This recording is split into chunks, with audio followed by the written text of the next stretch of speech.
Bienvenidos, bienvenidas, oyentes de Histoporte, a este nuevo podcast de Historias del Fútbol. Ya vamos por el episodio número 3 y contamos, como ya estamos acostumbrados, con Cristian Fuentes, periodista deportivo de Barcelona. ¿Cómo estás, Cris? Hola, Facu, pues muy bien, preparado, con ganas de seguir avanzando en esta temática y cerrando ya estos primeros años antes de la década de los 30, así que con ganas de ver cómo sale el tema de hoy. ¿Qué nos trajiste para el día? Pues hoy vamos a hablar de lo que yo creo que al final fue el inicio, ¿no? del cambio del fútbol como lo conocemos hoy en día, que al final pues el fútbol al principio era un deporte muy, muy tosco, ¿no? Los ingleses tenían muy claro que se definía todo por lo individual y no era un juego colectivo. Claro, O sea, al final hay dos personas. Sí. Cada uno tenía... no había una función prácticamente táctica. Exacto. A los principios. Eso no Iban todos detrás de la pelota. Ese juego combinativo, era todo pues muy rudimentario, ¿no? Muy como al inicio, cada jugador sabía hacer lo que sabía y no existía nada más. Entonces al final hay dos personas, ¿no? Yo creo que son al final las que más hicieron por cambiar eso, que primero fue Hugo Meisel y después Jimmy Hogan, y de ellos vamos a hablar hoy, porque al final es un poco esto, ¿no? Nosotros tenemos como el juego combinativo o el famoso tiki-taka del que tanto se habla estos últimos años con Pep Guardiola, pero muchos años atrás también hubo alguien que pensó en un juego así y lo llevó a cabo. Entonces, obviamente, en ese tiempo era mucho más novedoso, incluso en Inglaterra, siendo uno de ellos, Hogan inglés, no lo querían por jugar de esta manera, pero a su vez aportaron mucho al fútbol, tanto a nivel colectivo de juego de equipo como en la creación de competiciones, de lo que también hablaremos, y por lo tanto creo que es un punto importante en la evolución del fútbol y que es imposible pasar a la década de los 30 sin hablar de ellos. Por lo tanto, hoy toca hablar de Meisel y de Hogan. Perfecto, Chris. Ya estuvimos hablando de los comienzos, de la creación de la Football Association, de los trofeos, también del trofeo más antiguo como la FA Cup, y también de los Juegos Olímpicos, los primeros campeones que nos habías traído en la primera edición. Y me parece un excelente punto el que comentabas, Chris, empezar a hablar de la táctica en el fútbol, de cómo se fueron implementando las primeras formaciones, cómo se fueron creando los primeros equipos que trabajen como tal en pos del objetivo de ganar. Así que Exacto. estamos con este austríaco que fue como fue Hugo Miles, padre, si se quiere, ¿no? de la formación táctica, al igual que el inglés de Jimmy Hogan. ¿Por cuál te gustaría arrancar? Empezaría primero por Meisel, porque al final pues por edad y demás, ¿no? Es el que toca primero y es un poco el que luego, conociendo a Hogan, le aplica un poco su forma de pensar y juntos crean una locura total en el fútbol europeo. Pero primero Meisel también porque su paso por el fútbol es bastante más breve que Hogan, que ya lo veremos porque Hogan al final fue futbolista y jugó en primera división de Inglaterra. El caso contrario que Meisel, porque Meisel empezó a jugar a fútbol a finales del siglo XIX en el Viena Cricket and Football Club como extremo, pero tuvo una experiencia muy breve como jugador y entonces ya a una corta edad se retiró del fútbol y entró a formar parte de la Federación Austriaca de Fútbol, ya que él consideraba que bueno, pues tenía unos ideales que iban a evolucionar mejor dentro de la federación que no como jugador, porque creía que dentro del campo no lo podía enseñar debido sobre todo a eso, ¿no? De que a sus compañeros, los jugadores con los que participaba en el campo, no tenían su misma idea de fútbol y por lo tanto no le permitían destacar nunca. Claro, Entonces, perdón, Chris, pero sí. de esta manera es bastante complicado jugar. Cada es individual, este juego colectivo no iba a ser llevado a cabo. Y otra cosa Exacto. que quería apuntar cuando mencionaste el Viena Cricket and Football Club es Algo que estuvimos hablando al principio, ¿no? De cómo los ingleses fueron expandiendo a todo el mundo prácticamente este deporte, porque ya si tomamos Mm. fútbol and cricket, claramente llegó de la mano o de un inglés o de alguien que estuvo por Inglaterra y se enamoró del deporte y lo trasladó a su país. Sí, exacto. Al final la mayoría iba evolucionando de esta forma, o sea, por Europa y más por la parte del Danubio, digamos, ¿no? Pues hay mucha zona industrial, de hecho es la principal fuente de ingreso, digamos, de estas ciudades, es la zona industrial y muchos ingleses se marchaban allí. Y por lo tanto, si nos dirigimos a los inicios de Hungría, Austria, Suiza, nos vamos a encontrar con que República Checa, sobre todo, con que la mayoría, pues se crearon principalmente por inmigrantes ingleses, ¿no? Digamos, en aquel entonces. Y efectivamente en Viena, pues fue como el 90% de las ciudades de un trabajador industrial inglés que se marchó a Viena y creó el equipo de fútbol. Ahí, Entonces, esto es una línea de tendencia, yo creo que coincide con la mayoría de casos.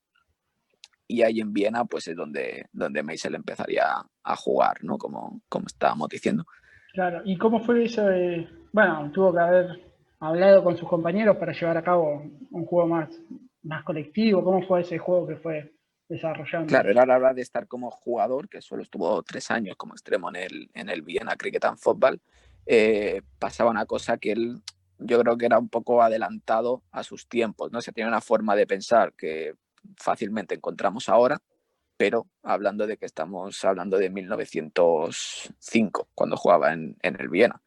Por lo tanto, no iba acorde con sus compañeros. Y si él tenía una ideología de jugar de pase y movimiento y juego combinativo, pero el resto era imposible adoptarles esa ideología, pues no encajaba nunca. Entonces el propio entrenador era el que decidió que no estaba hecho para jugar a fútbol y por lo tanto pasó a formar parte de la Federación Austriaca, que llegó incluso a ser secretario general con el paso del tiempo, así que allí sí que tuvo una buena carrera dentro de la federación. Ahí sí, exactamente, un genio incomprendido dentro del campo, pero no tanto afuera. Exacto. Y hay algo muy curioso en la trayectoria de Meisel, que fue que dentro de la federación combinaba ese trabajo, digamos, como no al final no daba dinero prácticamente, ¿no? El fútbol, incluso estando dentro de la federación, que en 1908 pasó a ser árbitro internacional de fútbol. De hecho, debutó en Hungría contra Inglaterra como árbitro profesional, el árbitro de ese partido era Hugo Meisel, y en 1912 fue uno de los árbitros asignados para los Juegos Olímpicos de Bélgica en Amberes. O sea, también como árbitro hizo bastante carrera. Y esos Juegos Olímpicos de 1912 fue el punto de inflexión en el que la gente decidió escuchar a Meisel siendo árbitro y en 1913, el año siguiente, le hicieron cargo de la selección austríaca de fútbol. O sea, le cambió la vida por completo en esos Juegos Olímpicos a Meisel. La verdad que realmente sí, sobre todo porque para que escuchen a un árbitro y le den la oportunidad de trabajar en lo que él creía y en sus ideales de cómo llevarlo a cabo, teniendo en cuenta que en aquel momento los jugadores estaban con otra mentalidad, realmente fue un evento bisagra para el austríaco. Al final todo coincide con que dentro de la federación pues era fácil, entre comillas, que le pudieran dar la oportunidad en algún momento de hacerse cargo de la selección austríaca de fútbol. Pero fue allí porque a pesar de haber arbitrado ya muchos partidos internacionales, como fue aquel Hungría-Inglaterra, insistían que los países del extranjero, de fuera de Austria, eh, tenían mucho margen de mejora también. O sea que él podía aportar a todo el fútbol europeo mucha mejoría, pero fue realmente en esos Juegos Olímpicos donde participaron más países, donde pudo demostrar que era verdad, que al final todos los equipos jugaban de una misma forma y que si se aplicaba un cambio, pues podía aportar mucho y ser Austria el pionero de este cambio que es como pasó al final. Exactamente, ¿no? Él conformó el famoso Wonder Team que ha llevado a Austria a jugar varias definiciones de torneos internacionales. Exacto, o sea, al final Austria era la potencia, una vez con Meisel de entrenador del fútbol europeo, Y luego nos vamos a Jimmy Hogan, que más tarde se encontraría con él. Hogan nació un poquito después, nació en 1882 en Inglaterra, y era de una familia de origen católico irlandés. Tras acabar los estudios escolares, como era habitual en este tipo de familias, se marchó al extranjero a seguir con sus estudios, pero más tarde, cuando ya se introdujo en el mundo del fútbol, tuvo varios problemas, porque en 1902 fichó por el Rochdale Town, que fue su primer equipo, pero le costó unos años llegar a jugar a fútbol porque su padre se negaba a que eso sucediese, ya que su padre quería que fuera sacerdote y no le dejaba jugar a fútbol. Al final, en 1902, hace una prueba, digamos, con el Rochdale Town, donde invita a su padre a ir a verle, y viendo la habilidad que tenía Hogan en el campo, pues parece que su padre accede, ¿no?, a que se dedica al fútbol, que en ese momento pues no estaba bien visto del todo, y se definía más por los orígenes familiares, lo que tenía que ser el hijo, que no por lo que él realmente quería. Claro, Así sí. que, bueno, le costó un poco esa entrada, pero al final en 1902 consiguió fichar por el Rochdale y empezar allí su carrera. Ese mandato familiar que uno debe cumplir por haber sido nacido y seguir el linaje. Por suerte llegó, pude ver padre y a ver el partido y realmente también, ¿no? Flexibilizarle su decisión y darle la oportunidad a Jimmy a seguir con lo que él creía que era lo suyo. Y Exacto. realmente Jimmy no se equivocó, ¿no? No, desde luego que no.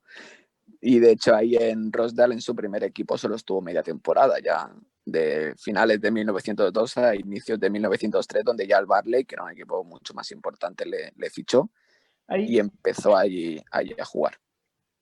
exacto.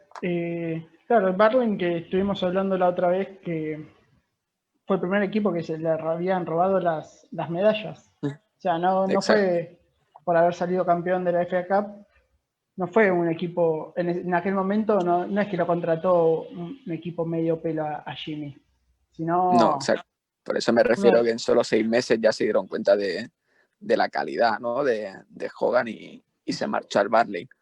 Lo que allí pudo estar muy poco tiempo, porque luego por problemas familiares a finales de ese mismo año tuvo que volver a su ciudad natal y jugó en el Nelson Football Club, que es el equipo de su ciudad, de hecho, de Nelson, en la provincia de Lancashire, y tuvo que dar muchos pasos atrás en su carrera para irse a un club que en ese momento era plenamente amateur, no competía de ninguna manera en competiciones más profesionales o con equipos más grandes como sería el Burnley, y ahí tuvo que estar 2 años, pero incluso después de esos 2 años y poder volver, digamos, a salir fuera de su ciudad para seguir jugando a fútbol, fichó por el Fulham. O sea, quiero decir que los equipos grandes, digamos, seguían interesados en contar con Jimmy en su equipo, y así sucedió, que incluso volviendo a dar pasos atrás, pudo avanzar luego nuevamente para fichar por el Fulham, y de hecho siguió haciendo carrera en Inglaterra, en el Swindon Town y en el Bolton, que en este último es donde cambiaría totalmente el chip, ¿no? Como le pasaría a Mason en los Juegos de Amberes, pues a Jimmy Hogan le pasó jugando en el Bolton, pero jugando en un partido amistoso contra un equipo holandés, donde se dio cuenta de que él también tenía muchas ideas que podía aportar al mundo del fútbol. Y aquí nos dimos cuenta de que Hogan, otra cosa no, pero nombre de palabra era, porque jugó un partido de temporada contra un equipo amateur de Holanda que se llama Dordrecht, y allí su equipo, el Bolton, ganó 10-0. Era obviamente un nivel entre un equipo y otro, pues con una diferencia abismal, ¿no?, en este caso. Y las palabras de Hogan después de ese partido es que dijo que iba a volver a esta ciudad holandesa para enseñarles a jugar bien a fútbol. Eso lo hizo en 1910, y ese mismo 1910, donde Hogan solo tenía 28 años, dejó de jugar a fútbol y se marchó a Dordrecht para ser entrenador del equipo. O sea, realmente dejó su carrera solo con 28 años para poder ir al extranjero y enseñar a los holandeses a jugar a fútbol, ¿no? Como él decía. sí, obviamente evolucionó en su carrera futbolística, creció un poco más rápido que el resto. Pero Sí, por suerte correcto. pudo implementar bastante bien esta manera de pensar este fútbol nuevo para esa época. Sí, totalmente. Allí en Holanda, pues aplicó muchos de sus conocimientos o de sus ideas, ¿no? al fútbol holandés.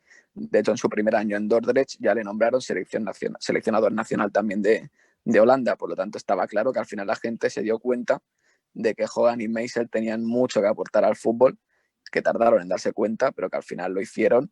Y ambos dejaron un poco su vida, que ya está enfocada, ¿no? En el caso de Meisel a ser árbitro o secretario general de la Federación Austriaca, y en el caso de Hogan, pues que jugaba en el Bolton, ¿no? Con solo 28 años. Y ambos lo dejaron para poder aplicar sus conocimientos en selecciones nacionales y ya a nivel más de pizarra, ¿no? Digamos. Entonces, la verdad es que al final, por suerte para la evolución del fútbol, eso se dio, costó, pero se dio. Y ahí empezaron realmente a verse los cambios por toda Europa a nivel futbolístico, que ahora lo comentaremos porque fue abismal. Imagino que habrá sido el puntapié para una nueva generación de, de pensadores tácticos y entrenadores que marcarían un antes y un después. No sé, se me ocurre ahora el inglés Herbert Chapman en el Arsenal implementando esta formación MW, que después hablaremos ya cuando nos adentremos en la década del 30 también. Eh, bueno, hoy vemos, Sí, de hoy en hecho día, es interesante, porque de Sherman también quería comentar una cosita ahora, que al final junto a Meisel y Pocho, que era otro idealista del fútbol de toque, en este caso italiano, crearon la Copa Mitropa, que fue la primera competición europea y fue creada por ellos tres. O sea, al la, final la evolución del fútbol fue marcada mucho por ellos.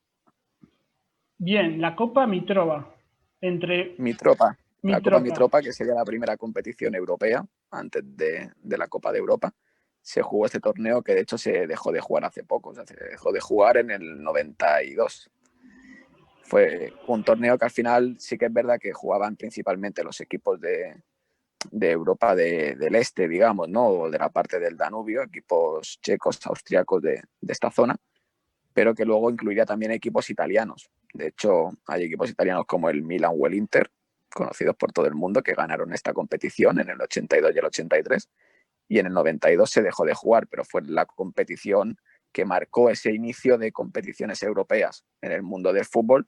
De hecho, el propio Meisel, con las referencias de la Copa Mitropa, es quien recomendó que se crease la Copa de Europa que conocemos hoy en día todo el mundo.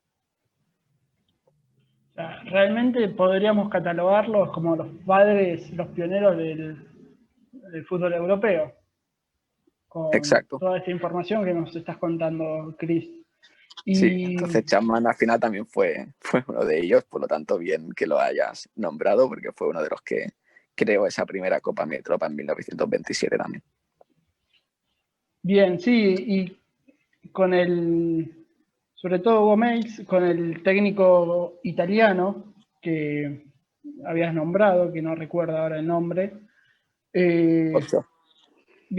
Poggio, Sí, tuvo bastantes enfrentamientos y no le fue nada bien. Recuerdo por ahí en la semifinal del 34, cuando perdió en el Mundial 1-0, el Mainz, dirigiendo a la selección austríaca, y en los Juegos Olímpicos, la final del 28 perdiendo 2-1. O sea, se disputaban los torneos entre estos cuatro. sí, siempre era entre ellos al final, todas las finales, si te paras a analizar, estaban ellos cuatro vinculados. A lo mejor Pocho tardó un poco más, porque sí que es verdad que a nivel futbolístico como jugador creció mucho, pero luego cuando pasó a entrenador, tampoco en Italia consideraban correcto su forma de ver el fútbol y le costó mucho al final ser entrenador. De hecho, recuerdo que en la primera convocatoria que hizo como seleccionador de Italia, convocaba a 22 jugadores y se presentaron 12, porque nadie quería jugar con el estilo de juego que tenía Pocho. Al final supongo que se arrepintieron, pero al principio a estos locos, ¿no? Por llamarlos de alguna forma, del fútbol no se les tenía muy en cuenta en prácticamente ningún sitio.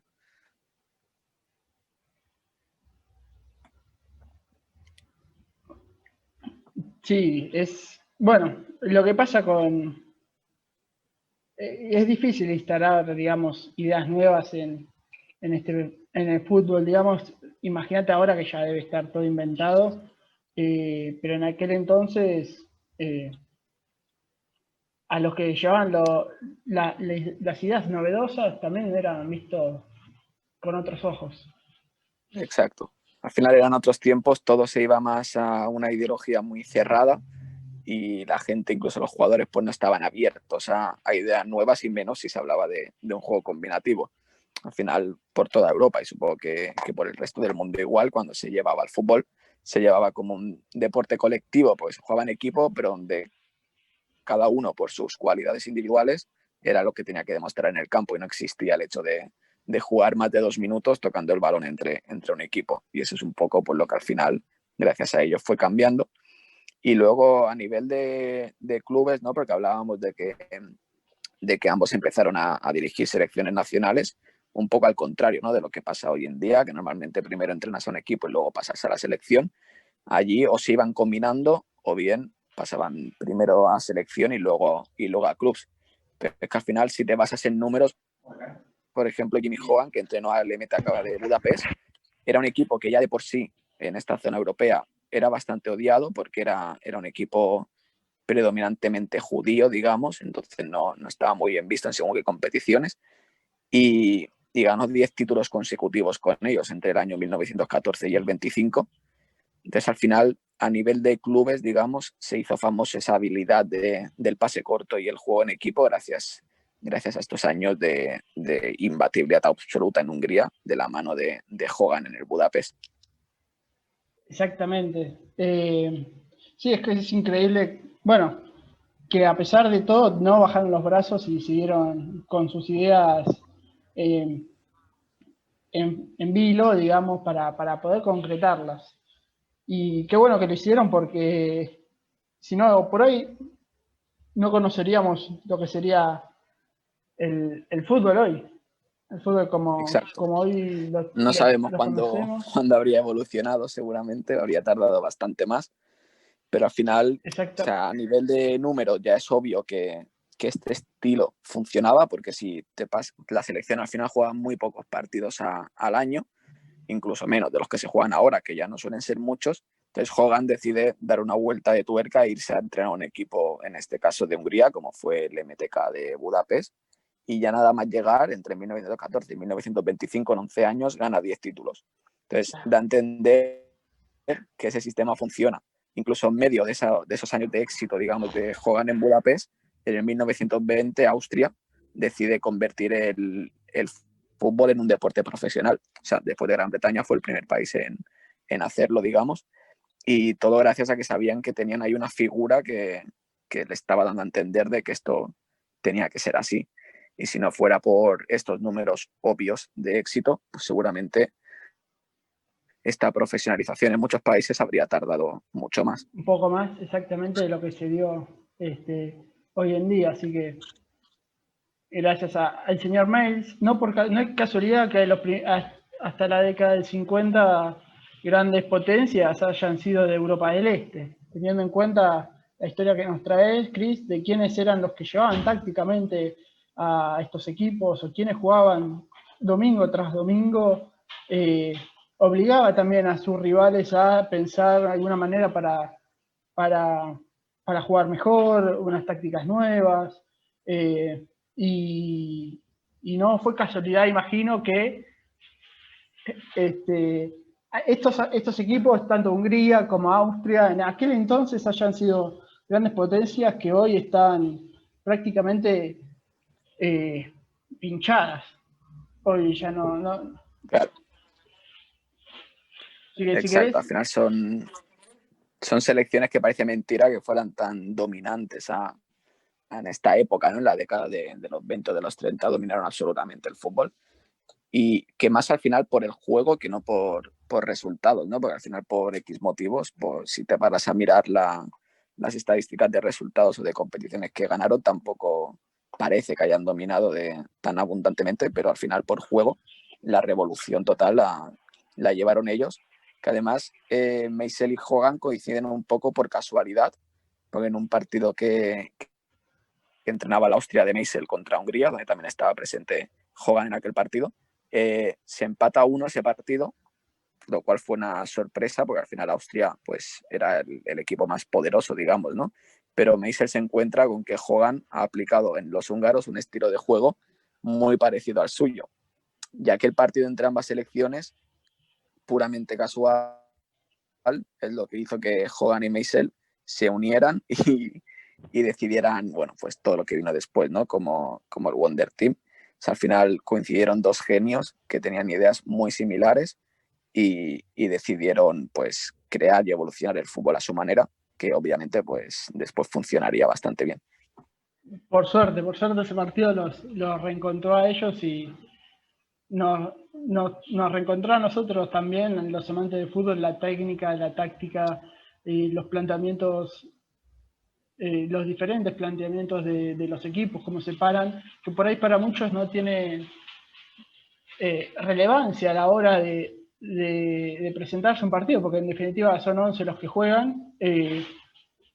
Estos genios ya dejaron demostrado y asentado que puede cambiar mucho la historia, sean los que sean, dependiendo de cómo se paren adentro del rectángulo de juego. Así que, Cris, si querés ir Exacto. cerrando con algo más. Sí, vamos a comentar, bueno, porque esto es lo que va a dar hilo a las famosas preguntas de Uy, nuestra las preguntas. competición semanal. Va a ir un poco vinculada a las dos preguntas. No te voy a decir que sean fáciles, pero van a ir vinculadas a este inicio de la primera competición europea, que fue la Copa Mitropa, pero te voy a dar bastantes ayudas, ya que los equipos pues quizás se nos escapan un poco de la vista. Entonces, como decíamos, la primera se disputó en 1927, ¿vale? Y esto se alargaría hasta el 92, con algunas pausas, obviamente, de varios años por la guerra y demás, pero es una competición que realmente se desconoce mucho, pero que se jugó durante mucho tiempo y que fue la primera competición europea de clubes que crearon nuestros amigos de los que hemos hablado hoy durante todo el programa, ¿no? Exactamente. Entonces, te voy a dar... Perdón, Cris, hoy Sí, sumamos dos compañeros más. Bueno, Cristian Fuentes, quien les habla quien contó la historia, Facundo Rosas, Hugo Meis y Jimmy Hogan. sí. Ojalá les Los podríamos cuatro. invitar a un Ojalá, sí. programa, pero bueno, ya adaptamos sus ideas y las traemos a todos los que nos escuchen para que sepan un poco cómo empezó este nuevo fútbol. Y gracias a Dios que lo hicieron, la verdad. Entonces te quiero dar 4 nombres de equipos y te voy a hacer 2 preguntas que vas a tener que las respuestas al final van a ir un poco vinculadas a estos 4 equipos. Así que apúntatelos por si acaso, A ver, que voy van a ser... anotando los 4 equipos que disputaron en algún momento esta copa, la primera copa Sí, internacional fueron, de digamos, clubes en Europa.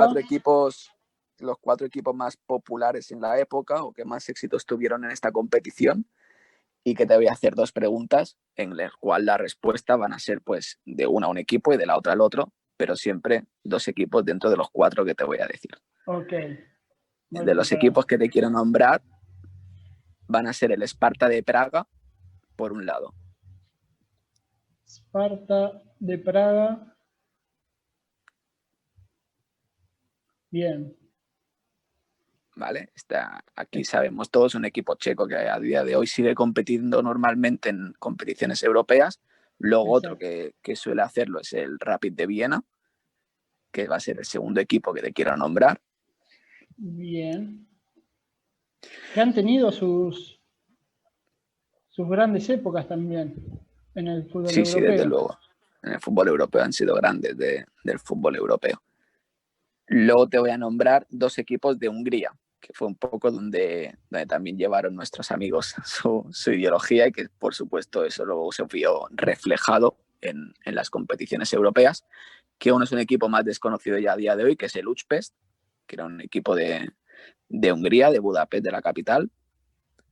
Y después del Újpest hay otro equipo que ya lo conocemos más, sobre todo estos 2 últimos años, que el año pasado, bueno, han venido 2 años seguidos a mi ciudad, a Barcelona. El año pasado contra el Español jugaron en la Europa League y este año en Champions contra el Barça, que es el Ferencváros, que ya también era un grande de la época.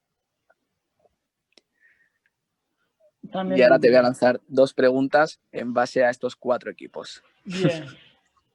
¿Puedo decir los Entonces, 4?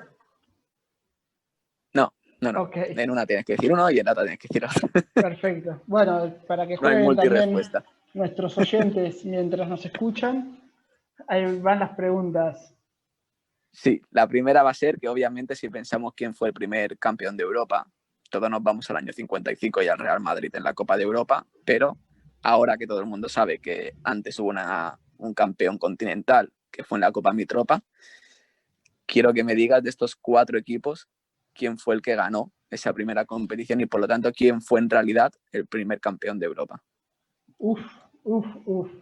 ¿Quién fue el primer campeón de Europa? Campeón, obviamente, de la Copa Mitrova. Entre el Sparta Praga, el Rapid de Viena, el Újpest y el Ferencváros. Exacto. Bueno, me parece que voy a ir. Me gusta esta opción de el Sparta Praga. Va a ser mi opción final. Muy bien, pues efectivamente el Sparta de Praga sí fue el primer campeón europeo. Este En es este caso fue una final contra el Rapid de Viena, en el cual se hacía doble partido a la final. El un primer partido lo ganó el clásico. Sparta de Praga 6-2 y el segundo lo volvió a ganar 1-2 en el campo del Rapid de Viena. Por lo tanto, con un global de 8-3, fue el Sparta de Praga el primer campeón de Europa en el mundo del fútbol al final, ¿no? Con esta Copa Mitropa. Y luego te voy a hacer una segunda pregunta, que es que dentro de las 4 primeras ediciones de esta Copa Mitropa, hubo un caso extraordinario que uno de estos equipos fue el primer equipo en conseguir un triplete, ya que ganó la Liga y la Copa de su país y la Copa Mitropa. Por lo tanto, a niveles físicos, no fue el primer campeón bueno, pues triple campeón en un mismo año natural. Entonces, ¿cuál de estos equipos crees que fue el primer equipo en conseguir un triplete? El primer equipo en conseguir un triplete. Qué difícil, pero me voy a ir por Hungría y me voy a ir a este equipo que está desaparecido, el Újpest.